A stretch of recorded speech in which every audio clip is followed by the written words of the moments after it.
देखो अलीना, तुम जो कर रही हो वो बिल्कुल गलत है। आप जैसा सोच रही हो वैसा बिल्कुल नहीं है। प्लीज़ अभी मत जाओ, अभी क्योंकि रात का टाइम बहुत रात हो चुकी है। प्लीज़।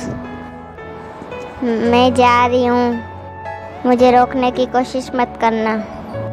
जाओ उस मनुष्य के पास, ना मुझे लेने आना, ना मुझे फोन करने की कोशिश करना। जाओ उस मनुष्य के पास।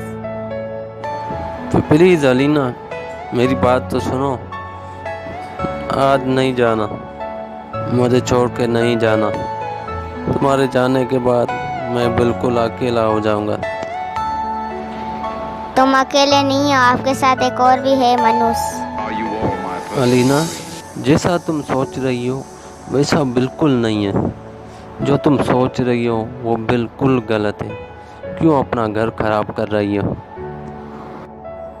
जो सब उसने बोला वे सच है, आप झूठे हो।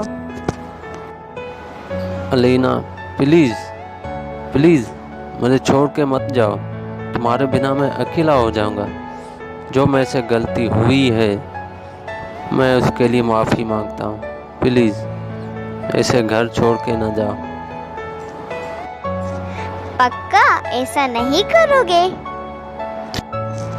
मैंने इसीलिए ऐसा किया कि आइंदा तुम अभी ऐसी गलती नहीं करोगे।